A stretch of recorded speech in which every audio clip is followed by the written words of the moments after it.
사망이라뇨? 우리 아들이 민우가 죽었다고요? 어떻게 된 거예요? 우리 민우한테 무슨 일이 있었길래? 모텔에서 발견됐다고 들었습니다. 아마도 수면 중 심정지가 온 것으로 보입니다. 특별한 외상은 없었고요. 이런 경우 돌연사라고 부르는데 젊은 분들에게도 간혹 발생합니다. 돌연사요? 그게 무슨, 우리 아들은 건강했어요. 조금 말랐을 뿐이지. 도대체 어떻게 된 거야? 왜 민우가 모텔에 있었던 거야? 어제 회사에서 야근을 했대요. 끝나고 나서 다리가 너무 아파서 집에 오기 힘들다고 회사 근처 모텔에서 자고 오겠다고 문자가 왔었어요. 그런데 아침에 연락이 안 돼서 모텔에 전화했더니 모텔 주인이 객실에서 사람이 안 일어난다고 구급차를 불렀다고 설명을 듣는 동안 오향숙 여사님의 가슴은 찢어질 듯 아팠습니다. 아들이 혼자 낯선 모텔방에서 마지막 숨을 거두었다는 사실이 너무 고통스러웠습니다. 사연을 듣고 난 후 각자의 의견을 댓글로 남겨주시기 바랍니다. 사소한 댓글이라도 사연자분에게 큰 힘이 될 수 있습니다. 각색될 수 있고 사연자분의 입장에서 구성될 수 있습니다. 푸른 바다가 둘러싸인 작은 어촌 마을에서 오향숙 여사님은 태어났습니다. 그녀는 수산물 유통업을 하던 부모님 밑에서 일남 이녀 중 둘째로 자라났습니다. 마을은 아름다웠지만 그녀에겐 언제나 답답하게만 느껴졌습니다. 그녀의 꿈은 섬을 벗어나 넓은 세상을 경험하는 것이었습니다. 하지만 인생은 그녀의 계획대로 흘러가지 않았습니다. 고등학교를 졸업할 무렵 그녀는 면사무소에서 일하던 김도현을 만났습니다. 처음엔 단순한 인사로 시작됐지만 점차 둘의 관계는 깊어졌습니다. 오늘 퇴근하고 같이 밥 먹을래요? 바다 보이는 식당에 맛있는 데가 새로 생겼더라고요. 그의 수줍은 제안을 그녀는 거절할 수 없었습니다. 한 번, 두 번 만남이 이어지면서 그들은 서로에게 정이 들었고 결국 결혼을 하게 되었습니다. 나 꼭 이 섬 떠날 거라고 맨날 큰소리 쳤는데 결국 여기 남게 됐네. 오향숙 여사님은 친구들에게 농담 삼아 이런 말을 했지만 마음 한편으로는 조금 아쉬움이 남았습니다. 김도현은 태생부터 고향에 대한 애착이 강한 사람이었습니다. 내가 살 곳은 여기밖에 없어. 우리 아이들도 이 깨끗한 공기 마시면서 자라게 하고 싶어. 그의 단호한 태도에 그녀는 더 이상 도시로 나가자는 말을 꺼내지 않았습니다. 대신 그녀는 새로운 가정을 꾸리는 데 집중했고 곧 민우와 민지 두 아이를 낳으며 평범한 일상을 이어갔습니다. 이렇게 바다 보면서 사는 것도 나쁘지 않네. 애들도 좋아하고. 그녀는 점차 섬에서의 삶에 적응해 갔습니다. 매일 아침 파도 소리를 들으며 일어나 아이들을 챙기고 남편을 배웅하는 생활이 익숙해졌습니다. 도시에 대한 동경은 잊혀지진 않았지만 현실에 안주하는 법을 배워갔습니다. 하지만 그녀의 평화로운 일상은 오래가지 못했습니다. 예상치 못한 비극이 그녀의 가정을 뒤흔들 준비를 하고 있었습니다.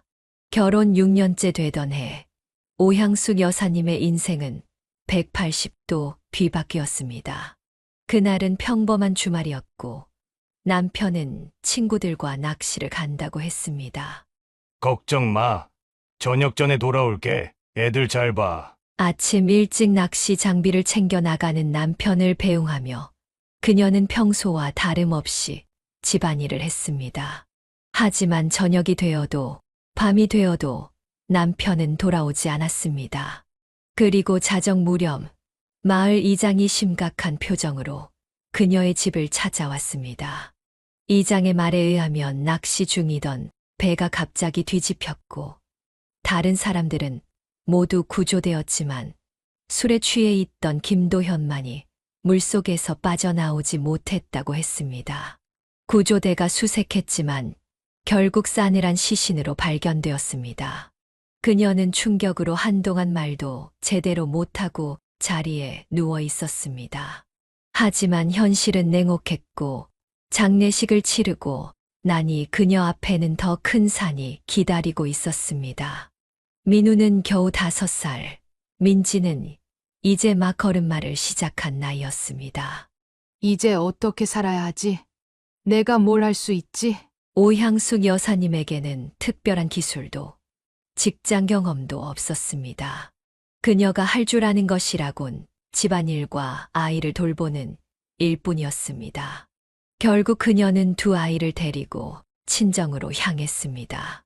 엄마, 아빠, 죄송해요. 이렇게 애들 데리고 돌아와서 그녀의 부모님은 아무 말 없이 딸을 맞아주었습니다. 그들은 수산물 유통업을 하고 있었고, 오향숙 여사님은 자연스럽게 그 일을 돕게 되었습니다. 새벽부터 밤늦게까지 생선을 손질하고 포장하고 배달하는 일은 쉽지 않았습니다. 이모, 이 생선 좀 더 깨끗하게 손질해줘요. 손님들이 까다로워서요. 매일 같은 말을 듣는 것도 쉽지 않았지만 아이들을 위해 참고 견뎌야 했습니다. 밤에는 아이들과 함께 작은 방에서 잠을 청했지만 남편을 잃은 슬픔과 미래에 대한 불안으로 제대로 잠들지 못했습니다. 엄마, 아빠는 언제 와? 민우의 천진난만한 질문에 그녀는 대답 대신 아이를 꼭 안아주었습니다. 하지만 그녀도 알고 있었습니다. 이런 생활이 오래 지속될 수 없다는 것을. 새로운 변화가 필요했고, 그것은 예상보다 빨리 찾아왔습니다. 친정에서의 생활은 처음엔 괜찮은 듯 했지만, 시간이 흐를수록 불편함이 커져갔습니다. 오향숙 여사님의 남동생 재혁과 그의 아내 미영은 이미 부모님과 함께 살고 있었고 2 아이도 있었습니다. 갑자기 늘어난 새 식구는 작은 집에 부담이 될 수밖에 없었습니다. 식사 시간마다 느껴지는 묘한 긴장감, 화장실 사용을 놓고 벌어지는 작은 마찰들, 그리고 아이들이 올 때마다 던져지는 미영의 날카로운 시선까지. 그녀는 이 모든 것을 참고 견뎌냈습니다. 그녀의 부모님도 상황을 알고 있었지만 딸과 손주들을 내칠 수는 없었습니다. 누나, 잠깐 얘기 좀 할 수 있을까?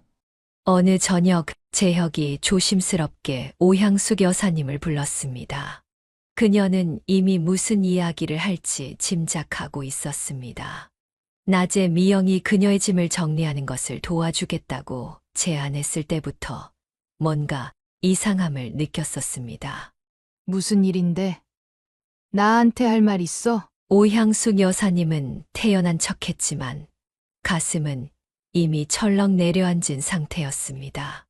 사실은 집안 형편이 너무 빠듯해서 그래. 엄마 아빠 수입도 한정되어 있고.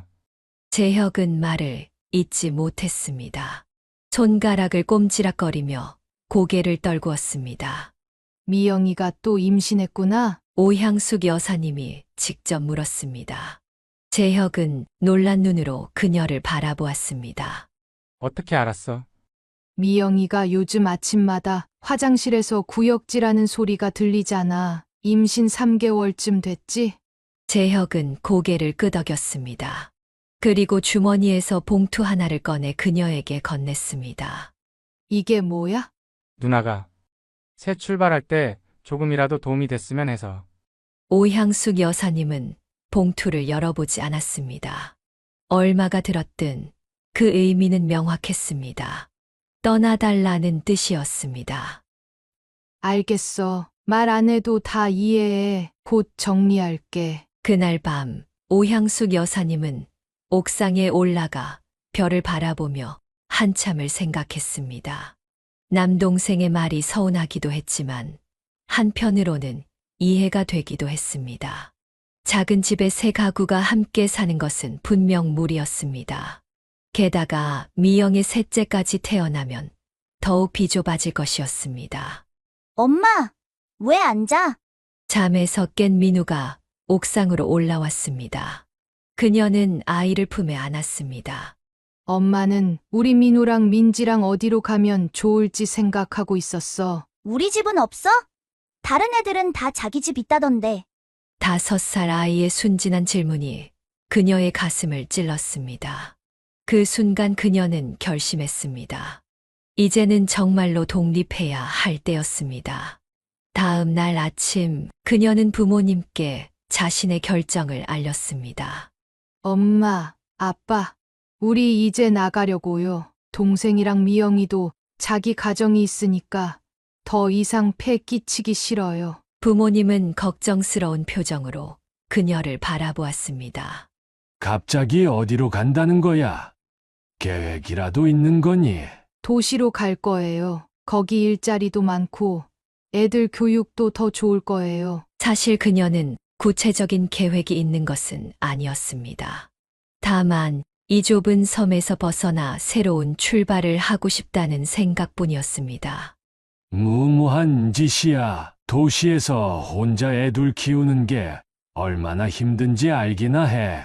아버지의 걱정 어린 말에도 그녀의 결심은 흔들리지 않았습니다. 여기 있다고 뭐가 달라지겠어요? 어차피 남의 집 눈치 보면서 살아야 하는데 짐을 꾸리는 데는 오래 걸리지 않았습니다. 가진 것이 많지 않았기 때문입니다. 몇 벌의 옷과 아이들 장난감, 그리고 남편의 사진 한 장이 그녀의 전부였습니다. 미영은 마지막까지 미안한 기색 없이 무표정한 얼굴로 있었지만 떠나는 순간에는 작은 봉지를 건넸습니다. 애들 가는 길에 배고플까봐 간식 좀 챙겼어요. 오향숙 여사님은 억지로 미소를 지으며 봉지를 받았습니다. 비록 그녀를 내쫓는데 일조했지만 마지막 순간의 작은 배려에 고마움을 느꼈습니다. 민우의 작은 손을 잡고 민지를 등에 업은 채 그녀는 부모님께 인사를 했습니다. 걱정하지 마세요. 자리 잡으면 꼭 연락드릴게요. 어머니는 손수건으로 눈물을 닦으며 손주들을 꼭 안아주었습니다. 꼭 연락해 도움이 필요하면 언제든지 말해. 네, 엄마, 아빠도 건강하세요. 마지막으로 집을 돌아보며 그녀는 이곳에서의 추억들을 가슴에 담았습니다. 남편과 함께했던 행복한 시간들, 아이들이 태어났을 때의 기쁨, 그리고 남편을 잃은 슬픔까지. 버스 정류장으로 향하는 길, 오향숙 여사님은 뒤돌아보지 않기로 했습니다. 이제는 앞만 보고 나아가야 할 때였습니다. 도시행 버스에 오르며 그녀는 아이들에게 희망찬 미소를 지어 보였습니다. 엄마, 우리 어디 가는 거야? 새로운 집을 찾으러 가는 거야. 민우야, 좀 더 넓고 좋은 곳으로. 창밖으로 점점 멀어지는 섬을 바라보며 오향숙 여사님은 이제 정말로 자신의 인생이 새롭게 시작되는 것 같다고 느꼈습니다. 두려움보다는 새로운 시작에 대한 기대감이 더 컸습니다. 하지만 도시의 현실은 그녀의 기대와는 전혀 다른 모습으로 그녀를 기다리고 있었습니다. 도시의 현실은 오향숙 여사님의 기대와는 너무나 달랐습니다. 반짝이는 고층 빌딩과 화려한 네온사인 뒤에 숨겨진 냉혹한 진실을 그녀는 곧 깨닫게 되었습니다. 처음 며칠은 여관에서 지냈지만 돈이 빠르게 바닥나자 그녀는 월세가 싼 지하방을 구했습니다. 여기가 우리 새 집이야? 민우는 습기 차고 좁은 방을 보며 실망한 표정을 지었습니다. 천장은 낮고 벽은 곰팡이로 얼룩져 있었습니다. 응. 잠시만 여기서 지내다가 좀 더 좋은 집으로 옮길 거야. 엄마가 열심히 일해서 꼭 더 좋은 집 구해줄게. 오향숙 여사님은 아이들에게 희망을 주기 위해 밝게 말했지만 속으로는 깊은 불안감에 시달렸습니다. 일자리를 구하는 것은 생각보다 훨씬 어려웠습니다. 학력도 경력도 없는 그녀에게 주어진 선택지는 많지 않았습니다. 처음 찾은 식당에서 그녀는 설거지를 하게 되었습니다. 아침 일찍부터 밤늦게까지 뜨거운 물에 손이 불어터지도록 그릇을 닦았습니다. 하루 종일 일하고 받는 돈은 고작 몇만 원. 그나마도 아이들 먹이고 월세 내고 나면 남는 것이 없었습니다. 엄마, 나 이거 먹고 싶어. 마트에서 과자를 가리키는 민우에게 그녀는 고개를 저을 수밖에 없었습니다. 다음에 사줄게. 오늘은 돈이 없어. 집에 라면 있으니까 그거 끓여줄게. 그렇게 하루하루를 버텨나갔습니다. 식당 일이 없는 날에는 건물 청소를 하거나 시장에서 짐을 날랐습니다. 그녀의 두 손은 점점 거칠어지고 갈라졌지만 아이들을 위해 참고 견뎌냈습니다. 건물 관리인의 꾸중에도 그녀는 꾹 참았습니다. 일자리를 잃을 수 없었기 때문입니다. 때로는 며칠 동안 라면으로만 끼니를 때우기도 했고 맹물에 소금을 타서 마시며 배고픔을 달래기도 했습니다. 마음의 위로는 아이들이 건강하게 자라는 모습이었습니다. 특히 민우는 어려운 환경에서도 밝고 씩씩하게 자랐습니다. 드디어 초등학교에 입학하게 되었을 때 오향숙 여사님은 눈물을 참을 수 없었습니다. 우리 민우 이제 학생이네. 공부 열심히 해서 엄마보다 더 좋은 삶 살자. 응. 나 공부 잘해서 의사 될 거야. 그럼 엄마 아프면 내가 고쳐줄게. 그녀는 아들의 순진한 꿈에 가슴이 뭉클했습니다. 하지만 그런 행복도 잠시 운명은 그녀에게 또 다른 시련을 준비하고 있었습니다. 입학한 지 불과 한 달, 평소와 같이 학교에서 돌아오던 민우에게 사고가 일어났습니다. 술에 취한 트럭 운전자가 인도까지 차를 몰고 올라와 민우를 치고 말았습니다. 여보세요? 오양숙 씨 되십니까? 여기 중앙병원인데요. 객의 아들이. 전화를 받자마자 그녀는 하던 일을 모두 내팽개치고 병원으로 달려갔습니다. 병원 응급실에 도착했을 때 민우는 이미 수술실로 들어간 상태였습니다. 우리 애 어떻게 됐어요? 괜찮은 거죠? 살 수 있는 거죠? 그녀는 의사를 붙잡고 애원했습니다. 의사는 무거운 표정으로 고개를 끄덕였습니다. 다행히 생명에는 지장이 없습니다. 하지만 왼쪽 다리가 심하게 다쳐서. 오향숙 여사님은 수술실 앞에 주저앉아 오열했습니다. 그 순간 그녀는 마치 이 세상에서 혼자 남겨진 것처럼 느껴졌습니다. 여보, 제발 우리 민우 지켜줘. 내가 못 지켜준다면 누가 지켜줘? 우리 아들 살려줘. 그녀는 이미 세상을 떠난 남편을 향해 기도했습니다. 그렇게 밤새 수술실 앞을 지키던 그녀에게 새벽이 되어서야 의사가 다가왔습니다. 수술은 성공적이었습니다. 하지만 왼쪽 다리의 신경이 많이 손상되어서 평생 절뚝거리며 걸을 가능성이 높습니다. 그 말에 오향숙 여사님은 오히려 안도했습니다. 최악의 상황을 예상했던 그녀에게는 아들이 살아있다는 사실만으로도 감사한 일이었습니다. 감사합니다, 선생님. 제 아들이 살아있어. 정말 감사해요. 사고 이후 오향숙 여사님의 삶은 더욱 고단해졌습니다. 병원비를 갚기 위해 그녀는 더 많은 일을 해야 했고 아이들과 함께하는 시간은 줄어들었습니다. 하지만 그녀는 포기하지 않았습니다. 민우가 다시 걸을 수 있게 된 날, 그녀는 또다시 눈물을 흘렸습니다. 민우야, 정말 잘했어. 엄마가 너무 자랑스러워. 엄마, 난 이제 괜찮아. 조금 다리가 아프지만 학교도 다시 갈 수 있을 것 같아. 아이의 강인함에 그녀는 더욱 강해질 수 있었습니다. 그날 이후 오향숙 여사님은 민우를 더 특별하게 대하게 되었습니다. 영원히 지울 수 없는 상처를 안게 된 아들이 더 행복하게 자랄 수 있도록 그녀는 모든 것을 바치기로 마음먹었습니다.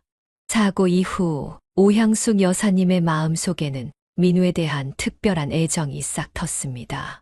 한쪽 다리를 절게 된 아들이 세상에서 차별받지 않도록 그녀는 집에서만큼은 최고의 대우를 해주고 싶었습니다. 그러다 보니 자연스럽게 민지보다 민우에게 더 많은 시간과 정성을 쏟게 되었습니다.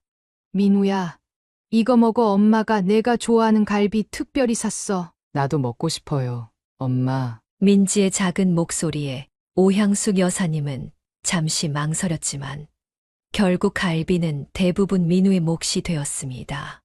민지야, 너는 이거 먹어. 이것도 맛있어. 더 값싼 반찬을 내밀며 그녀는 미안한 마음을 감추려 했습니다. 마음 한 구석에서는 이렇게 하는 것이 옳지 않다는 것을 알고 있었지만 다친 민우를 생각하면 어쩔 수 없다고 자신을 설득했습니다. 도시락을 쌀 때도 마찬가지였습니다. 민우의 도시락에는 항상 소시지나 달걀 프라이, 때로는 작은 돈가스까지 넣어주었지만 민지의 도시락은 상대적으로 소박했습니다. 그녀는 민우가 학교에서 반 친구들에게 놀림받지 않기를 바랐습니다. 다리가 불편한 아이에게라도 맛있는 도시락을 싸보내는 것이 그녀가 할 수 있는 최소한의 배려라고 생각했습니다. 그렇게 세월이 흘러 민우는 고등학교를 졸업하게 되었습니다. 장애에도 불구하고 그는 성실하게 공부했고 성적도 꽤 좋은 편이었습니다. 민우야, 너 대학 어디 지원할 거야? 공대 생각 중이에요. 기계공학 쪽으로요. 오향숙 여사님은 기뻤지만 동시에 걱정도 되었습니다. 대학 등록금을 어떻게 마련할지, 앞으로 민우가 사회에서 어떻게 살아갈지 생각하면 마음이 무거웠습니다. 대학비 걱정하지 마. 엄마가 어떻게든 마련할게. 그녀는 밤에도 대리운전 기사의 차를 청소하는 일까지 하며 돈을 모았습니다. 손은 더욱 거칠어지고 건강은 나빠졌지만 민우의 대학 진학을 위해서라면 무엇이든 할 수 있었습니다. 마침내 민우는 지방의 작은 국립대학 공과대학에 합격했습니다. 오향숙 여사님은 그날 밤 오랜만에 소주 한 병을 마시며 기쁨의 눈물을 흘렸습니다. 우리 민우 대단해. 이렇게 열심히 살아줘서 고마워. 대학 생활도 민우에게는 쉽지 않았습니다. 다리가 불편한 그에게 캠퍼스의 언덕과 계단은 큰 장애물이었습니다. 하지만 그는 불평 한마디 없이 열심히 공부했고 교수들에게도 인정받는 학생이 되었습니다. 민우 학생, 자네는 참 성실하군. 졸업 후 계획은 있나? 교수의 질문에 민우는 진지하게 대답했습니다. 취업하고 싶습니다. 제가 할 수 있는 일을 찾아서 열심히 일하고 싶어요. 그의 성실함에 감동한 김 교수는 졸업 즈음 민우에게 한 제안을 했습니다. 내가 아는 중소기업인데 지금 R&D 인력을 찾고 있어. 관심 있나? 김 교수의 추천으로 민우는 작은 제조회사에 취업하게 되었습니다. 비록 대기업은 아니었지만 안정적인 중소기업이었고 장애인에 대한 인식도 좋은 편이었습니다. 엄마, 제가 취업했어요. 월급도 나쁘지 않고 회사 분위기도 좋아요. 그 소식을 들었을 때 오향숙 여사님은 가슴이 벅차올랐습니다. 그동안의 고생이 헛되지 않았다는 생각에 안도감이 밀려왔습니다. 정말 축하해. 민우야. 엄마가 얼마나 자랑스러운지 몰라. 민우는 회사에서도 인정받는 직원이 되었습니다. 그의 세심한 성격과 꼼꼼함은 제품 설계에 큰 도움이 되었고 불평 없이 맡은 일을 해내는 모습은 동료들에게도 좋은 평가를 받았습니다. 다리가 불편하다는 이유로 그 누구도 민우를 업신여기지 않았고 그의 능력만으로 평가받는 직장 생활은 민우에게 큰 자신감을 주었습니다. 그렇게 민우는 성인이 되어 자신의 삶을 살아가게 되었지만 오향숙 여사님의 마음 속에는 여전히 불안함이 자리 잡고 있었습니다. 아들의 미래, 특히 그의 결혼 문제가 그녀를 계속해서 고민하게 만들었습니다. 민우가 취업한 지 몇 년이 지나고 어느덧 그의 나이는 30에 가까워지고 있었습니다. 오향숙 여사님은 아들의 직장 생활이 안정되어 가는 것에 안심하면서도 한편으로는 그의 결혼 문제가 마음에 걸렸습니다. 주변에서는 이미 또래들이 하나둘 결혼하여 가정을 꾸리고 있었지만 민우에게서는 연애 이야기를 들어본 적이 없었기 때문입니다. 나 죽고 나면 누가 우리 민우 돌봐주지? 그녀는 혼자 있을 때면 자주 이런 생각에 잠겼습니다. 사실 그녀는 민우의 장애가 결혼의 장애물이 될까봐 걱정하고 있었습니다. 세상 사람들의 편견이 아들을 외롭게 만들까 두려웠던 것입니다. 어느 주말 그녀는 용기를 내어 민우에게 물어보았습니다. 민우야, 너 혹시 만나는 여자 없니? 갑작스러운 질문에 민우는 숟가락을 든 채 굳어버렸습니다. 왜 갑자기 그런 걸 물어봐요? 아니, 그냥 내가 벌써 30 가까이 됐잖아. 엄마가 너무 늙어서 언제까지 옆에 있어줄 수도 없고. 민우는 밥상에 숟가락을 내려놓고 고개를 숙였습니다. 엄마, 나 같은 사람이 누구를 만나겠어요? 다리도 이런데. 그 말을 듣는 순간 오향숙 여사님의 가슴이 찢어지는 듯 했습니다. 그동안 민우가 자신의 장애에 대해 얼마나 깊이 고민하고 있었는지 미처 알아차리지 못했던 것입니다. 무슨 소리야? 내가 뭐가 부족해? 성실하고 착하고 일도 잘하고 그런 내가 왜 사랑받지 못하겠어? 오향숙 여사님은 격앙된 목소리로 말했지만 민우는 그저 쓴웃음만 지을 뿐이었습니다. 세상이 그렇게 만만하지 않아요, 엄마. 여자들은 다 멀쩡한 남자 원하죠. 그녀는 더 이상 말을 잇지 못했습니다.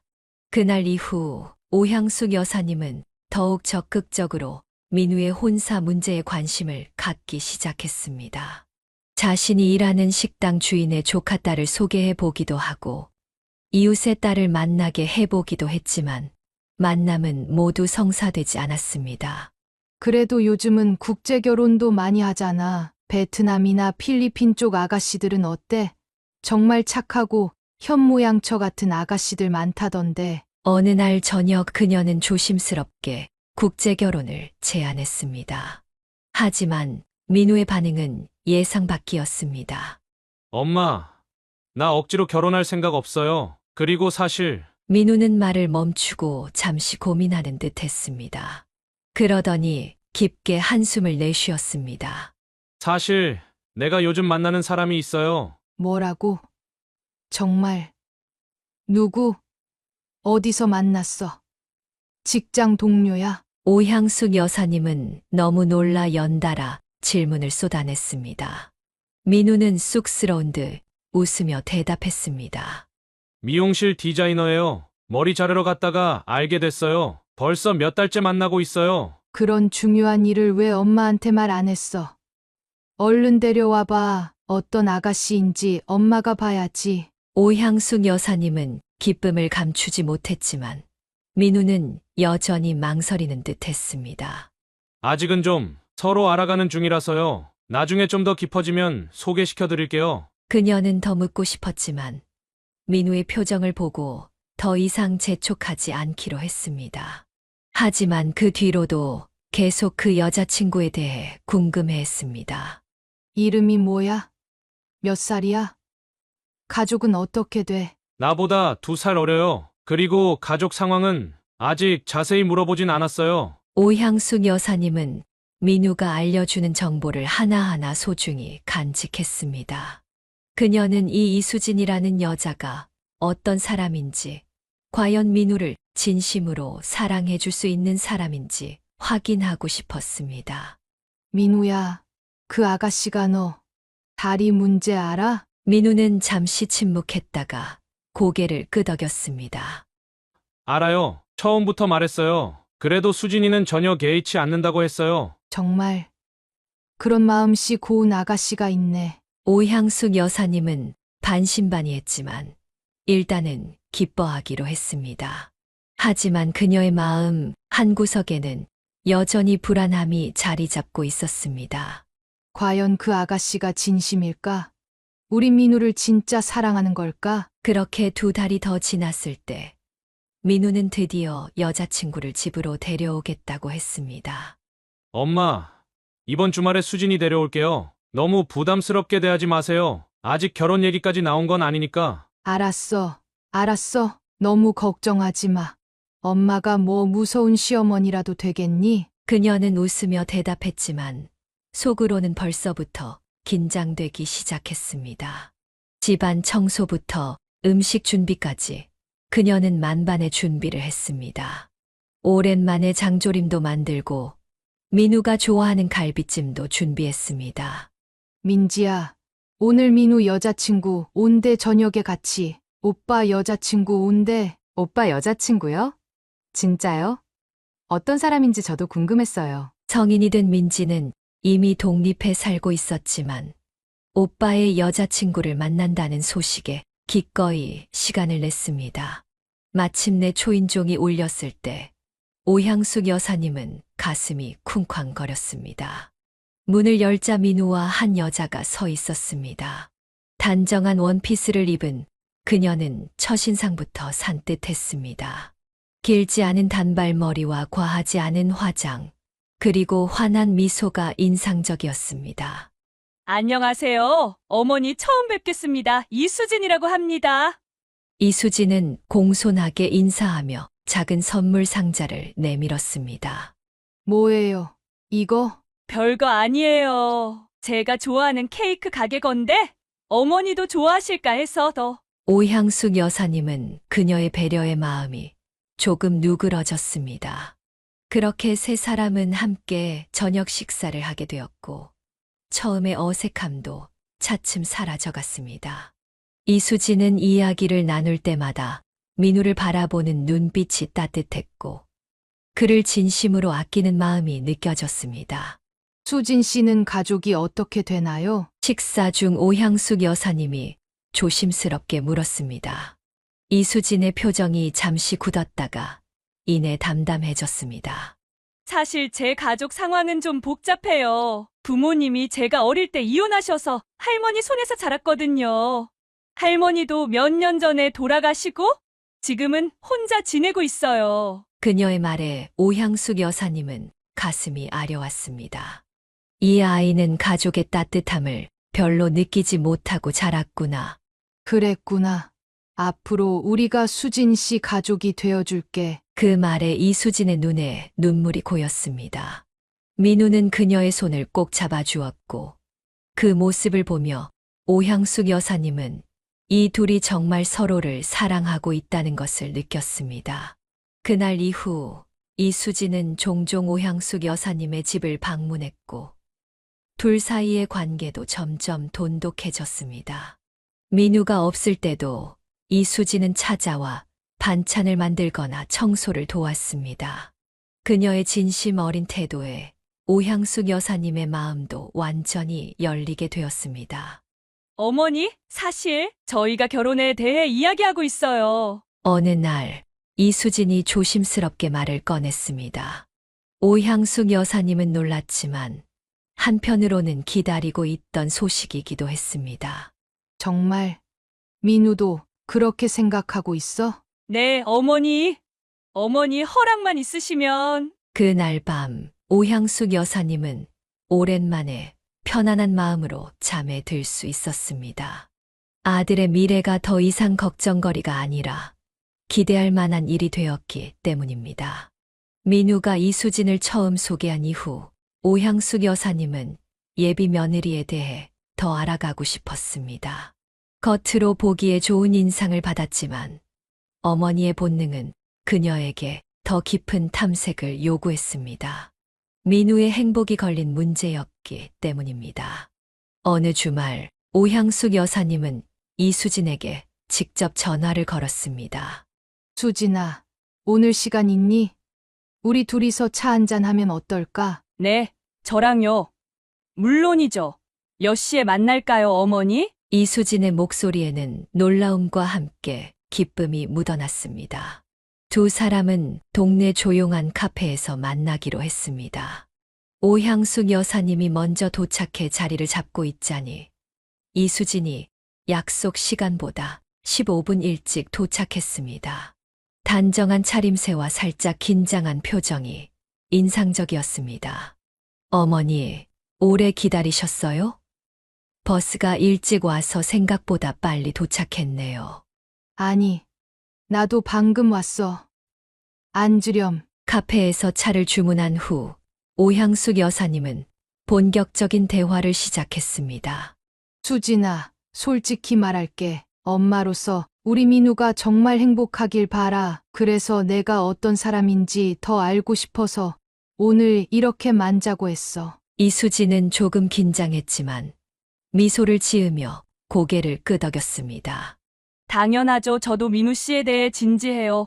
어머니가 궁금해하시는 거 다 말씀드릴게요. 오향숙 여사님은 이수진의 솔직한 태도에 마음이 조금 놓였습니다. 그녀는 이수진의 가족, 민우와 만난 과정, 그리고 미래 계획에 대해 꼼꼼히 물었습니다. 정말 부모님과는 연락이 안 되는 거니? 네, 아버지는 재혼하시고 새 가정을 꾸리셨어요. 어머니도 다른 분과 사시는데 두 분 다 저한테는 크게 관심이 없으세요. 할머니가 돌아가신 후로는 명절 때 간혹 문자만 주고받는 정도예요. 이수진의 눈에 살짝 물기가 돌았지만 그녀는 담담하게 이야기를 이어갔습니다. 그래도 저는 괜찮아요. 제가 걸어온 길이니까요. 오히려 그런 경험 덕분에 더 단단해졌다고 생각해요. 오향숙 여사님은 이수진의 강인함에 감동했습니다. 어린 나이에 가족의 따뜻함을 잃고도 긍정적인 마음을 유지하는 모습이 대단해 보였습니다. 민우는 그 다리 문제에 대해 어떻게 생각하니? 오향숙 여사님이 조심스럽게 질문했습니다. 이수진은 진지한 표정으로 대답했습니다. 처음 만났을 때부터 알았어요. 민우 씨가 자신을 낮추는 말을 많이 했거든요. 하지만 저는 그런 거 전혀 신경 안 써요. 저는 민우 씨의 마음을 사랑해요. 그의 성실함, 따뜻함, 그리고 가족을 생각하는 마음이요. 그 말을 듣는 순간 오향숙 여사님의 눈시울이 붉어졌습니다. 아들을 진심으로 아끼는 마음이 느껴졌기 때문입니다. 수진아, 고맙다. 우리 민우가 널 만나서 정말 다행이야. 아니에요, 어머니. 제가 더 감사해요. 이렇게 좋은 사람을 만나게 해주셔서요. 카페를 나와 동네를 산책하면서 두 사람의 대화는 더욱 깊어졌습니다. 이수진은 자신의 어린 시절 이야기, 미용사가 되기까지의 과정, 그리고 민우를 만나 사랑하게 된 과정을 진솔하게 털어놓았습니다. 처음에는 그저 단골 손님이었는데 점점 민우 씨의 배려심에 마음이 끌렸어요. 다른 남자들과 달리 허세나 과시가 없었거든요. 그냥 있는 그대로의 자신을 보여주는 모습이 좋았어요. 오향숙 여사님은 이수진의 이야기를 들으며 민우에 대한 그녀의 진심을 확인할 수 있었습니다. 겉모습이 아닌 내면을 보는 이수진의 눈은 맑고 순수했습니다. 어머니, 사실 제가 드릴 말씀이 하나 더 있어요. 산책을 마치고 헤어질 무렵 이수진이 조심스럽게 말을 꺼냈습니다. 민우 씨와 저는 결혼식 없이 혼인신고만 하려고 해요. 두 분 다 화려한 결혼식에 관심이 없어서요. 그리고 돈도 아껴서 나중에 집 마련하는 데 쓰고 싶고요. 오향숙 여사님은 잠시 생각에 잠겼습니다. 아들의 결혼식을 보는 것은 그녀의 작은 소망이었습니다. 하지만 두 사람의 뜻을 존중해주고 싶은 마음도 컸습니다. 그래. 너희가 원하는 대로 하렴. 결혼식이 뭐 그리 중요하니? 둘이 평생 서로 아끼고 사랑하며 사는 게 중요한 거지. 이수진은 안도의 표정을 지으며 오향숙 여사님의 손을 꼭 잡았습니다. 고마워요, 어머니. 약속할게요. 민우 씨를 정말 행복하게 해줄게요. 그날 집으로 돌아오면서 오향숙 여사님은 마음이 편안해졌습니다. 가슴 속에 있던 불안과 걱정이 이수진과의 대화로 많이 해소된 듯 했습니다. 이제 그녀는 아들의 미래를 이수진에게 맡겨도 괜찮겠다는 확신이 들었습니다. 도연아, 우리 아들 이제 괜찮을 것 같아. 그날 밤 오향숙 여사님은 하늘에 있는 남편에게 속삭였습니다. 아들의 앞날에 햇살이 비추는 것 같은 느낌이 들었기 때문입니다. 민우와 수진의 혼인신고일은 특별한 행사 없이 조용히 진행되었습니다. 오향숙 여사님과 민지, 그리고 두 사람이 같이 구청에 가서 신고를 마친 후 동네 갈비집에서 소박한 식사를 했을 뿐이었습니다. 화려한 웨딩드레스도 비싼 예물도 없었지만 네 사람의 얼굴에는 행복한 미소가 가득했습니다. 내가 여기서 맛있는 갈비찜 시켰으니까 실컷 먹어. 이게 우리 식구의 결혼 축하 식사야. 오향숙 여사님은 기쁜 마음에 평소보다 더 많은 음식을 주문했습니다. 아들이 드디어 가정을 꾸리게 된 것이 너무 감격스러웠습니다. 어머니, 진짜 감사해요. 저희가 결혼식 안 하겠다고 했는데도 이렇게 챙겨주시고. 이수진은 눈시울을 붉히며 감사를 표했습니다. 민우는 옆에서 그녀의 손을 꼭 잡아주었습니다. 너희가 행복하게 사는 게 엄마한텐 제일 중요한 거야. 형식 같은 건 중요하지 않아. 식사를 마친 후 두 사람은 미리 계약해둔 신혼집으로 향했습니다. 그곳은 도시 외곽의 작은 다세대 주택 반지하였습니다. 협소하고 습기가 있었지만 두 사람의 수입으로 감당할 수 있는 최선의 선택이었습니다. 좀 좁지? 햇빛도 잘 안 들어오고 미안해. 민우는 집으로 들어서며 미안한 표정을 지었습니다.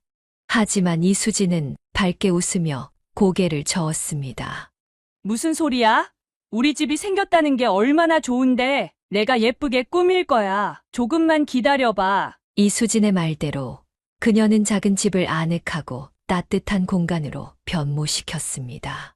알뜰하게 모아둔 돈으로 작은 화분들을 사들이고 직접 커튼을 만들고 벽에 사진들을 걸었습니다. 단조로운 공간에 생기가 돌기 시작했습니다. 두 사람은 소소한 일상 속에서도 행복을 찾아갔습니다. 민우는 회사에서 성실하게 일했고 이수진은 미용실에서 일하면서도 집안일을 소홀히 하지 않았습니다. 서로를 배려하고 아끼는 마음이 그들의 작은 집을 따뜻하게 만들었습니다. 특히 이수진은 시어머니 오향숙 여사님을 진심으로 공경했습니다. 일주일에 2번은 꼭 전화를 드렸고 주말마다 찾아가 집안일을 도왔습니다. 어머니, 제가 반찬 좀 만들어 왔어요. 이번엔 총각김치하고 장조림이에요. 아이고, 뭘 이런 걸 다 해왔어. 너도 바쁠 텐데. 괜찮아요. 어머니가 좋아하시는 걸 해드리고 싶었어요. 명절이나 제사 때면 이수진은 전날부터 오향숙 여사님의 집에 와서 음식 준비를 도왔습니다. 젊은 며느리가 귀찮아할 법도 한데 이수진은 오히려 배우려는 자세로 임했습니다. 어머니, 이 떡국 만드는 비법 좀 알려주세요. 민우 씨가 어머니 떡국 정말 좋아한다고 했거든요. 그래? 사실 별거 없어. 그냥 멸치랑 다시마로 육수 우려내고 여기에 소고기 볶은 거 넣고. 그렇게 시어머니와 며느리 사이의 정은 깊어갔습니다. 오향숙 여사님은 점점 이수진을 친딸처럼 여기게 되었고 민우가 좋은 배우자를 만난 것에 깊이 감사했습니다. 결혼 1년 차가 되던 해 이수진은 기쁜 소식을 가지고 왔습니다. 어머니, 저 임신했어요. 오향숙 여사님은 그 말을 듣자마자 벌떡 일어나 이수진을 끌어안았습니다. 정말? 진짜야? 우리 민우가 아빠가 되는구나. 네, 이제 10주 정도 됐어요. 의사 선생님이 모든 게 정상이래요. 아이고, 내가 할머니가 되다니. 몸 조심해야 해. 뭐 먹고 싶은 거 있어? 내가 다 해줄게. 이수진의 임신 소식은 가족 모두에게 큰 기쁨이었습니다. 민우는 예비 아빠가 된다는 생각에 더욱 열심히 일했고 오향숙 여사님은 손주를 위한 준비로 분주했습니다. 민우야, 아기가 태어나면 저기 작은 방에 놓을 아기 침대 사야 할 것 같아. 그래, 여보. 내가 월급 모아둔 거 있으니까 좋은 거 사자. 임신 중인 이수진은 건강을 위해 미용실 일을 잠시 쉬었습니다. 가게 수입이 줄었지만 민우는 더 열심히 일했고 주말에는 아르바이트도 하며 부족한 부분을 채웠습니다. 여보, 너무 무리하지 마. 난 괜찮으니까. 걱정 마. 우리 아기 위해서라면 이 정도쯤이야. 그렇게 시간이 흘러 드디어 이수진은 건강한 여자아이를 출산했습니다. 우리 서연이 정말 예쁘다. 완전 민우 닮았네. 오향숙 여사님은 손녀를 품에 안고 행복한 미소를 지었습니다. 서연이의 탄생은 그녀에게 제2의 인생을 선물한 것 같았습니다. 매일 아침 일어나면 가장 먼저 손녀 생각이 났고, 자투리 시간마다 아기 옷을 떠버렸습니다. 어머니, 이렇게 자주 와주셔서 정말 감사해요. 제가 혼자 아기 보기가 좀 버거웠거든요. 뭘, 내 손녀인데 너는 몸조리 잘하고 아기는 내가 볼게. 출산 후 이수진의 회복을 돕기 위해 오향숙 여사님은 거의 매일 민훈의 집에 가서 집안일을 도왔습니다. 서연이를 돌보는 일은 힘들었지만 그녀에게는 큰 기쁨이었습니다. 그렇게 내 식구의 행복한 일상이 이어졌습니다. 비록 넉넉하지 않은 살림이었지만 사랑과 믿음이 있어 그들의 집은 늘 웃음소리로 가득했습니다. 오향숙 여사님은 이런 아들 가족을 볼 때마다 가슴이 뿌듯했습니다. 그녀는 종종 하늘에 있는 남편에게 말을 건넸습니다. 아들이 행복한 가정을 이루고 살아가는 모습을 남편도 보고 있을 거라 믿었기 때문입니다. 하지만 그녀는 알지 못했습니다. 이 평화로운 행복이 오래가지 않을 것이라는 사실을. 서연이가 태어난 후 민우의 삶은 180도 달라졌습니다. 그는 이제 단순한 남편이 아닌 한 가정의 가장이자 아버지였습니다. 책임감은 그의 어깨를 무겁게 누르면서도 동시에 그에게 놀라운 에너지를 불어넣었습니다. 오늘도 야근이야? 너무 무리하는 거 아니야? 수진이 걱정스럽게 물었지만 민우는 밝게 웃으며 대답했습니다. 괜찮아. 지금 맡은 프로젝트가 중요해서 그래. 이거 잘 마무리되면 승진도 기대할 수 있어. 민우는 회사에서 인정받기 위해 누구보다 열심히 일했습니다. 아침 일찍 출근해 밤늦게 퇴근하는 생활이 일상이 되었고, 주말에도 휴식 대신 대리운전이나 음식 배달 아르바이트를 선택했습니다. 민우야, 좀 쉬엄쉬엄해. 이러다 몸 망가져. 오향숙 여사님이 걱정하자 민우는 담담하게 대답했습니다. 걱정 마세요. 엄마, 전 괜찮아요. 지금 서연이가 자라는 중요한 시기잖아요. 좋은 것도 먹이고 나중엔 학원도 보내고 돈이 많이 필요해요. 그래도 건강이 제일이야. 내가 아프면 다 소용없어. 민우는 말없이 고개만 끄덕였지만 그의 생활 패턴은 바뀌지 않았습니다. 오히려 더 바빠졌습니다. 회사에서는 신제품 개발팀에 합류하게 되어 업무 강도가 높아졌고 주말에는 더 많은 시간을 아르바이트에 할애했습니다. 그러던 어느 날 오향숙 여사님은 오랜만에 아들 집에 방문했을 때 민우의 모습에 깜짝 놀랐습니다. 한 달 만에 보는 아들의 얼굴은 헬쑥하게 변해 있었고 눈 밑에는 다크서클이 짙게 내려앉아 있었습니다. 민우야, 너 어쩌다 이렇게 됐어? 얼굴이 반쪽이 됐잖아. 괜찮아요. 엄마, 요즘 일이 좀 많아서 그래요. 금방 적응할 거예요. 하지만 오향숙 여사님의 눈에는 아들의 상태가 결코 괜찮아 보이지 않았습니다. 민우는 이전보다 5kg 이상 체중이 줄어 있었고 항상 활기찼던 목소리도 기운이 없었습니다. 수진아, 우리 민우 상태가 심상치 않은데 무슨 일 있니? 수진과 따로 이야기할 기회를 만든 오향숙 여사님이 물었습니다. 어머니, 저도 걱정이에요. 요즘 민우 씨가 완전히 달라졌어요. 집에 오면 말도 없고 식사도 제대로 안 해요. 밤에도 잠을 못 자는 것 같아요. 자다가 식은땀 흘리고 벌떡벌떡 일어나기도 하고. 뭐, 그런 증상까지 있었어? 병원은 가봤니? 제가 몇 번 얘기했는데 괜찮다고만 하세요. 일이 바빠서 그렇다고. 하지만 저는 단순히 일 때문만은 아닌 것 같아요. 이수진의 말에 오향숙 여사님은 더욱 걱정이 되었습니다. 그녀는 다음 날 직접 민우의 회사 근처로 찾아갔습니다. 점심시간에 아들을 만나 함께 식사를 하고 싶었기 때문입니다. 기다리고 있던 오향숙 여사님이 회사에서 나오는 민우에게 말을 걸었습니다. 민우는 어머니를 보자 놀란 표정을 지었습니다. 엄마, 여긴 어쩐 일로? 아들 얼굴 보고 싶어서 왔지. 뭐 이상해? 가까운데 맛있는 거 먹으러 가자. 식당에 자리를 잡고 앉아 오향숙 여사님은 아들의 얼굴을 자세히 살폈습니다. 분명 무언가 문제가 있어 보였습니다. 눈동자에 생기가 없었고 계속 주변을 경계하듯 둘러보는 모습이었습니다. 민우야, 솔직히 말해봐. 뭐 힘든 일 있니? 회사에서 문제라도 생겼어? 민우는 잠시 망설이다가 고개를 저었습니다. 아니에요, 엄마. 그냥 최근에 업무가 바빠져서 새 프로젝트 맡았거든요. 책임감도 크고 적응하는 게 좀 힘들어서 그래요. 정말 그것뿐이야? 수진이가 내가 밤에 잠도 못 자고 식은땀 흘린다던데. 민우는 숟가락을 내려놓고 한숨을 쉬었습니다. 그냥 스트레스가 좀 있어요. 잘 될 거예요. 엄마, 걱정하지 마세요. 식사 내내 오향숙 여사님은 아들에게서 더 자세한 이야기를 끌어내려 했지만 민우는 입을 굳게 다물었습니다. 예전처럼 유쾌하게 농담을 주고받는 모습은 온데간데 없었습니다.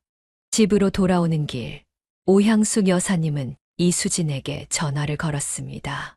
아까 민우 만나봤는데 상태가 영 안 좋더라. 너무 말랐고 표정도 어둡고 뭔가 큰 문제가 있는 것 같아. 저도 요즘 너무 걱정이에요, 어머니. 얼마 전엔 회사 동료한테 전화가 왔었어요. 민우 씨가 회의 중에 갑자기 화장실로 뛰쳐나가서 토했다고 건강검진이라도 받아야 할 것 같은데 자꾸 미루기만 해요. 너라도 강하게 나가봐. 이대로 두면 정말 큰 병 생길 수 있어. 그날 이후에도 민우의 상태는 나아지지 않았습니다. 오히려 더 악화되는 듯 했습니다. 전화를 해도 잘 받지 않았고 가끔 집에 오면 방에 틀어박혀 나오지도 않았습니다. 얼굴은 점점 더 야위어갔고 말수도 줄었습니다.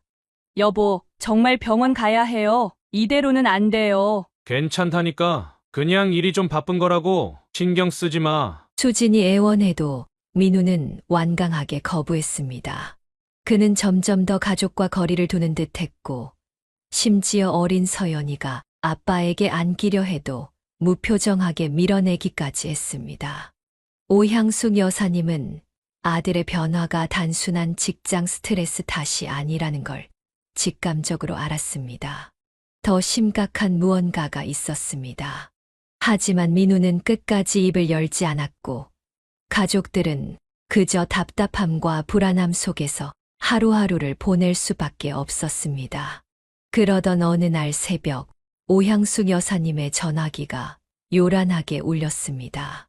발신자는 수진이었습니다. 새벽 전화벨 소리에 잠에서 깬 오향숙 여사님은 흐릿한 의식 속에서 수화기를 들었습니다. 그런데 수화기 너머로 들려온 이수진의 목소리는 충격적이었습니다. 울음으로 뒤섞인 그녀의 목소리는 불길한 예감을 느끼게 했습니다. 어머니, 민우 씨가 병원에 실려갔어요. 의식이 없대요. 뭐라고? 무슨 말이야 그게? 오향숙 여사님은 순간 숨이 멎는 듯 했습니다. 손발이 차갑게 식어가는 것을 느끼며 간신히 말을 이었습니다. 어디? 어느 병원? 지금 당장 갈게. 대학병원 응급실에. 정신없이 옷을 챙겨 입고 택시를 잡아타고 병원으로 달려갔습니다. 가는 내내 그녀의 머릿속은 온통 혼란스러웠습니다. 아들에게 무슨 일이 생긴 거지? 아파 보이긴 했지만 설마 이렇게 갑자기 꿈이길, 악몽이길 바라며 병원에 도착했지만 그녀를 기다리고 있던 것은 더 큰 충격이었습니다.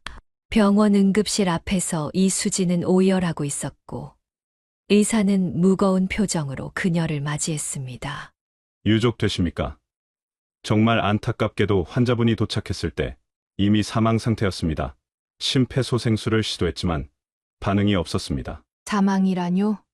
우리 아들이 민우가 죽었다고요? 오향숙 여사님은 자신의 귀를 의심했습니다. 방금 전까지만 해도 살아있던 아들이 그렇게 쉽게 세상을 떠났다는 것이 믿기지 않았습니다. 어떻게 된 거예요? 우리 민우한테 무슨 일이 있었길래? 그녀의 다급한 질문에 의사는 차분하게 설명했습니다.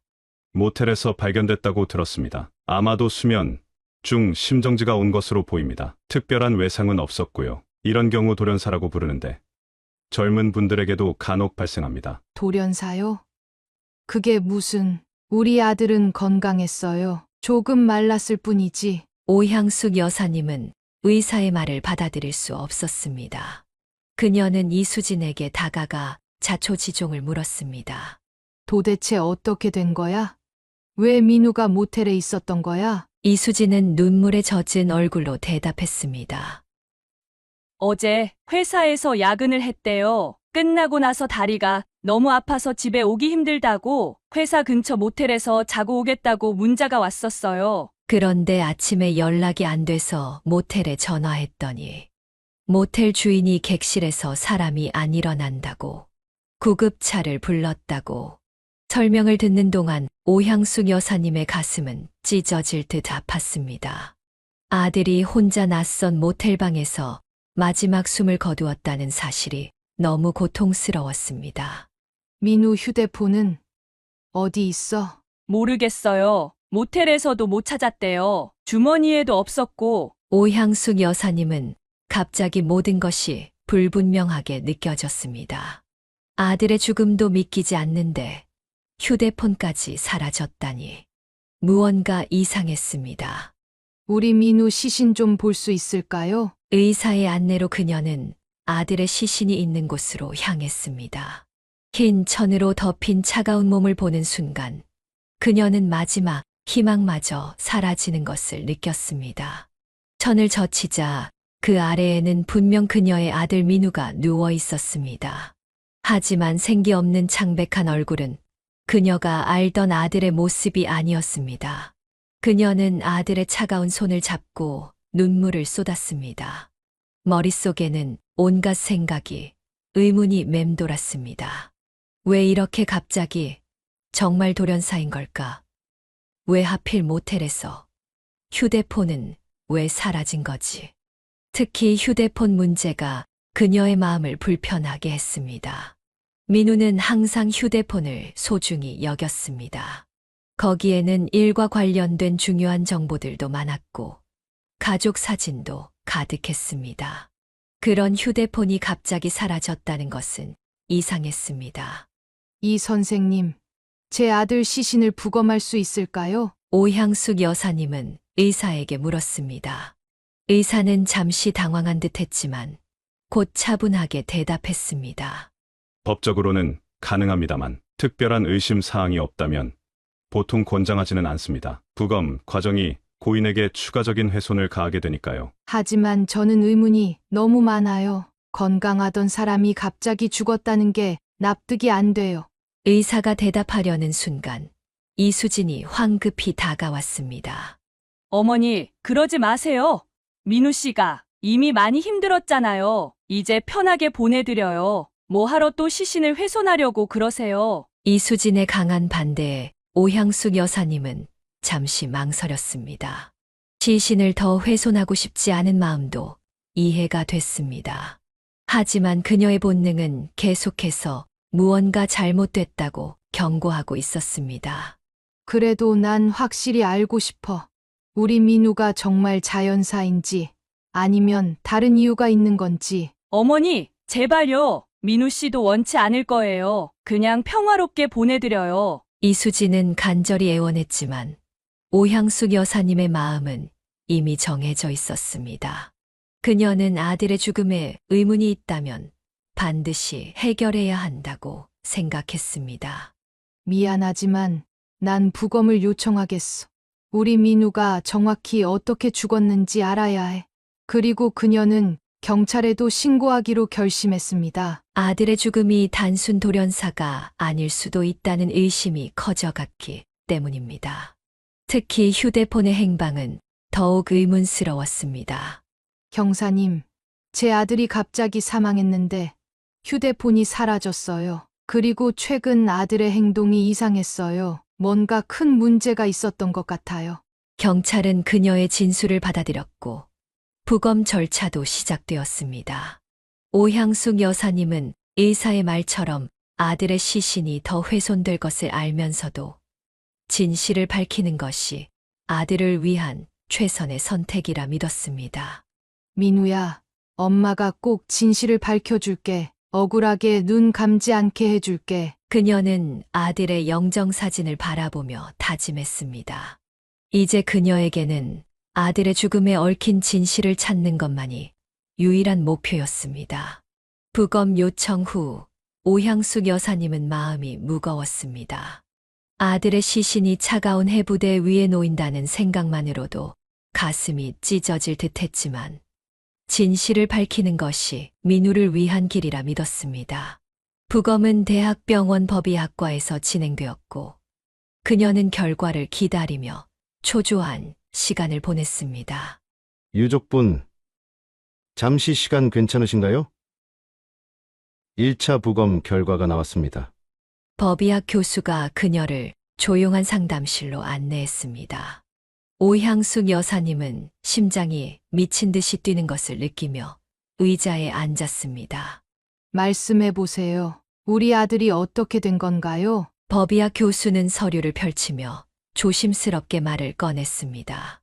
고인의 위 내용물과 혈액에서 특이 물질이 검출되었습니다. 현재로선 정확한 성분 분석이 더 필요하지만 초기 검사 결과로는 농약 계열의 독성 물질로 추정됩니다. 독성 물질이요? 그게 무슨 농약이라니. 오향숙 여사님은 충격의 말을 잊지 못했습니다. 농약이라니, 모텔에 어떻게 농약이? 자살, 아니면 설마.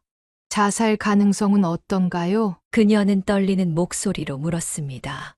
현재로선 단정할 수 없습니다. 다만 이런 종류의 물질은 일반적으로 시중에서 쉽게 구할 수 없는 종류입니다. 추가 검사를 통해 정확한 성분과 투여 경로를 확인해야 합니다. 최종 결과까지는 23주 정도 소요될 예정입니다. 오향숙 여사님은 한동안 말을 잊지 못했습니다. 독극물이라.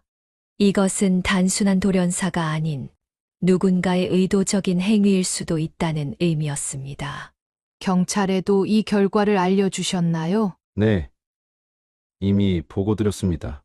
법의학적으로 의심스러운 사항이 있어 수사가 필요한 사안으로 판단됩니다. 상담실을 나온 오향숙 여사님은 몸이 천근만근으로 무거웠습니다. 이 충격적인 소식을 이수진에게 알려야 한다고 생각했습니다. 며느리는 이 사실을 알면 어떤 반응을 보일까요?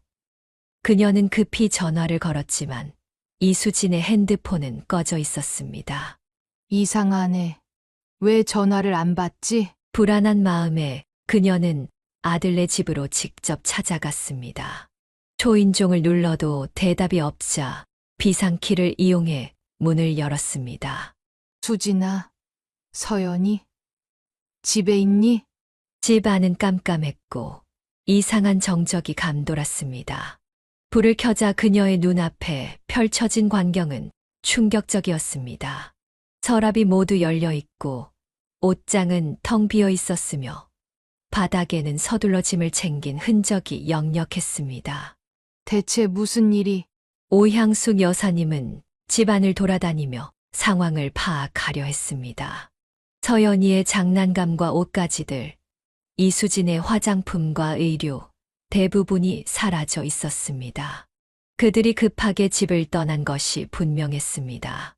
왜 갑자기 집을 비웠을까? 그녀의 마음속에 불길한 의심이 자라기 시작했습니다. 며느리가 부검 결과를 알고 도망친 걸까? 하지만 그럴 리가 없었습니다. 이수진은 1차 부검 결과가 나온 사실조차 모를 텐데. 집 안을 더 샅샅이 뒤지던 중 오향숙 여사님은 침실 서랍 깊숙한 곳에서 깨진 휴대폰을 발견했습니다. 액정이 산산조각 나 있었고 누군가 일부러 파손한 흔적이 역력했습니다. 그녀는 즉시 경찰에 연락했고 이어서 민지에게도 전화를 걸어 상황을 설명했습니다. 민지야, 큰일 났어. 내 오빠 휴대폰을 찾았는데 누가 일부러 망가뜨린 것 같아. 이수진이랑 서연이도 집을 비웠어. 뭐라고요? 지금 바로 갈게요. 엄마 혼자 있지 말고 경찰 올 때까지 기다려요. 경찰이 도착하기 전 오향숙 여사님은 휴대폰을 복구할 방법을 찾아야 했습니다. 민지가 도착하자마자 두 사람은 가까운 휴대폰 수리점을 찾았습니다. 이 휴대폰 데이터 복구 가능할까요?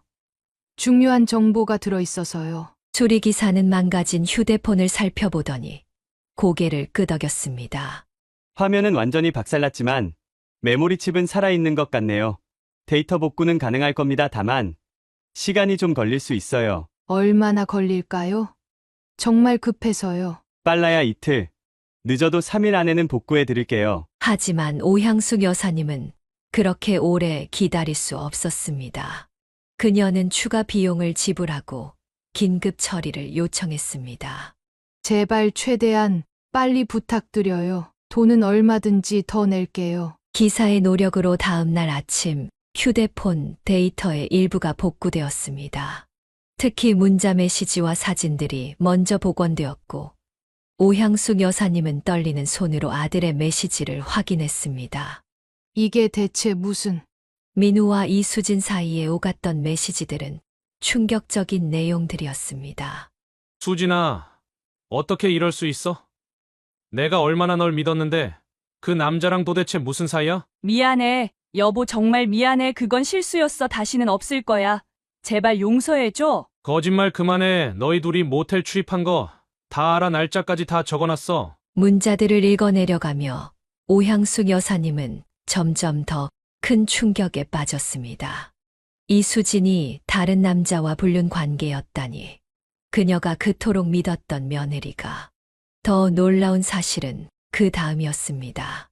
민우의 메모장에는 금액들이 빼곡히 적혀 있었고 수진 도박 빚이라는 제목 아래 수억 원에 달하는 액수가 기록되어 있었습니다. 수진이가 도박을 했다고? 이렇게 큰 빚을? 오향숙 여사님과 민지는 서로를 바라보며 할 말을 잃었습니다. 모든 상황이 점점 명확해졌습니다. 이수진의 도박 빚, 불륜 관계, 그리고 민우의 수상한 죽음. 이 모든 것이 연결되어 있었습니다.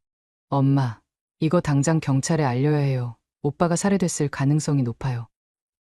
그래. 이제 모든 게 이해가 돼. 왜 우리 민우가 그렇게 힘들어했는지, 왜 수진이가 부검을 그렇게 반대했는지. 오향숙 여사님은 복구된 자료를 USB에 담아 경찰서로 향했습니다. 담당 형사는 그 증거를 보고 즉시 수사팀을 꾸렸습니다. 이수진 씨와 그 남자를 전국에 수배하겠습니다. 아마도 해외로 도주할 가능성도 있으니 출입국 관리소에도 통보하겠습니다. 이제 오향숙 여사님에게는 범인을 찾아 아들의 원수를 갚는 것만이 남았습니다. 그녀의 마음은 슬픔을 넘어 분노로 가득 찼습니다. 경찰의 수배가 내려진 지 이틀째, 오향숙 여사님은 잠을 이루지 못했습니다. 밤새 눈을 뜨고 천장만 바라보며 아들의 얼굴을 떠올렸습니다. 아직도 믿기지 않았습니다. 그토록 착하고 성실했던 아들이 가장 가까운 사람에게 배신당해 목숨을 잃었다니. 민우야, 미안해. 엄마가 미리 알아차리지 못해서. 그녀의 후회와 자책은 끝이 없었습니다. 그때 갑자기 핸드폰이 울렸습니다. 새벽 4시, 낯선 번호였습니다. 여보세요? 누구세요? 수화기 너머로 작고 떨리는 목소리가 들렸습니다. 할머니. 서연이 맞니? 어디 있어? 오향숙 여사님은 벌떡 일어났습니다. 손녀의 목소리를 듣는 순간 심장이 쿵쾅거렸습니다. 나 무서워요. 엄마랑 이상한 아저씨랑 같이 있는데. 서연아, 지금 어디 있는 거야?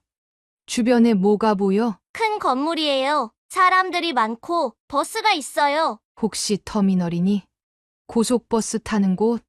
네, 엄마가 자는 동안 엄마 핸드폰으로 할머니한테 전화했어요. 오향숙 여사님은 즉시 경찰에 연락했습니다.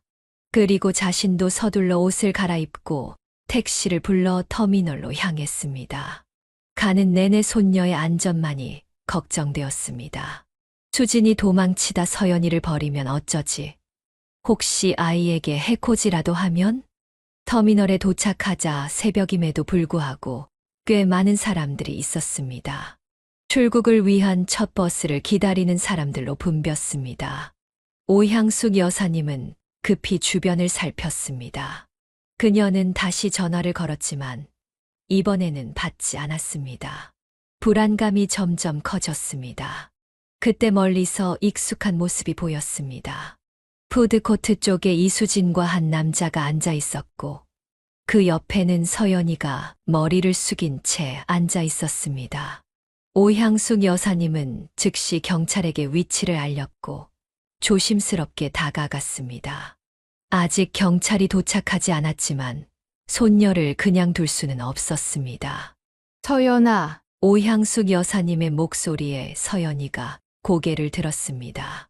그 눈에는 안도감과 기쁨이 가득했습니다. 할머니, 서연이가 자리에서 일어서려 했지만 이수진이 재빨리 그녀의 팔을 붙잡았습니다. 그제야 수진과 남자가 오향숙 여사님을 발견했습니다. 어머니! 수진의 얼굴이 하얗게 변했습니다. 옆에 남자도 당황한 기색이 역력했습니다. 수진아, 서연이 이리 보내. 오향숙 여사님은 최대한 차분하게 말했습니다. 하지만 그녀의 눈에는 분노가 가득했습니다. 안 돼요. 서연이는 제 딸이니까. 그래, 내 딸이지. 하지만 우리 민우 독살한 살인범의 딸이 아니야. 그 말에 이수진이 움찔했습니다. 남자는 슬그머니 일어서더니 출구 쪽을 살폈습니다. 살인범이라뇨? 무슨 소리 하시는 거예요? 모르는 척 하지 마. 부검 결과 나왔어. 독성 물질이 발견됐다고. 휴대폰도 찾아서 복구했고. 이수진의 얼굴이 점점 창백해졌습니다. 그녀는 서연이를 더 강하게 붙잡으며 일어섰습니다. 서연아, 가자. 엄마랑 어서 가자. 싫어. 할머니랑 갈래. 서연이가 울며 반항했지만 이수진은 아랑곳하지 않고 그녀를 끌고 가려 했습니다. 오향숙 여사님이 다가가 서연이의 다른 팔을 잡았습니다. 내 딸 데려가지 마. 살인자. 우리 민우 어떻게 그럴 수 있어? 도대체 사람이야? 짐승이야? 오향숙 여사님은 분노로 몸이 떨렸지만 서연이를 놓치지 않으려 힘을 주었습니다. 그때 남자가 갑자기 오향숙 여사님을 밀치며 끼어들었습니다. 이봐, 늙은이! 비켜! 우리 빨리 가야 해! 남자의 거친 행동에 오향숙 여사님은 균형을 잃고 바닥에 넘어졌습니다. 서연이가 비명을 질렀습니다. 할머니! 이수진과 남자는 서연이를 끌고 서둘러 출구로 향했습니다. 오향숙 여사님은 고통을 참으며 일어났지만 그들을 쫓아가기엔 너무 늦었습니다. 바로 그때 터미널 출구에서 경찰들이 나타났습니다. 여러 명의 경찰이 이수진과 남자를 향해 달려갔습니다. 경찰이다. 움직이지 마. 이수진과 남자는 놀라 멈춰 섰고 곧 경찰에게 체포되었습니다. 서연이는 달려와 오향숙 여사님의 품에 안겼습니다. 할머니, 무서웠어. 괜찮아. 이제 괜찮아. 할머니가 지켜줄게. 오향숙 여사님은 손녀를 꼭 안아주며 눈물을 흘렸습니다. 이수진과 남자는 수갑이 채워진 채 경찰차로 끌려갔습니다. 차에 오르기 전 이수진이 마지막으로 오향숙 여사님을 돌아보았습니다. 어머니, 저 아니에요. 정말 제가 아니라고요. 하지만 오향숙 여사님은 더 이상 그녀의 말을 믿지 않았습니다. 이미 모든 증거가 이수진의 범행을 가리키고 있었으니까요. 이후 수사는 빠르게 진행되었습니다. 최종 부검 결과 민우의 혈액과 위 내용물에서 발견된 독성 물질은 불법으로 구입한 농약 성분이었고 이수진과 그 남자의 차에서 같은 성분의 약품이 발견되었습니다. 또한 민우 명의로 가입된 고액의 생명보험 증서도 찾아냈습니다.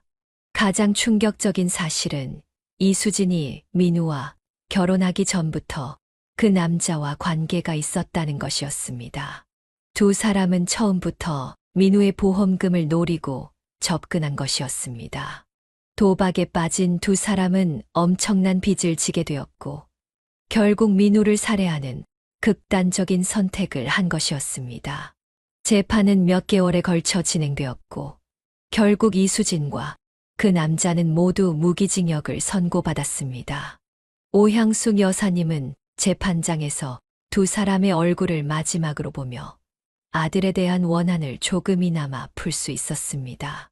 민우야, 이제 편히 쉬렴. 내 원수는 갚았다. 서연이는 그 모든 사건을 겪으며 심각한 충격을 받았지만 어린 나이 덕분에 시간이 지나며 많은 기억이 희미해졌습니다. 오향숙 여사님은 손녀에게 아버지는 사고로 돌아가셨고 어머니는 다른 남자를 따라 떠났다고만 말해 주었습니다. 잔인한 진실은 서연이가 감당하기에 너무 큰 상처였기 때문입니다. 할머니, 엄마는 언제 돌아와요? 가끔 서연이가 물을 때면 오향숙 여사님은 마음이 아팠습니다. 엄마는 멀리 갔어.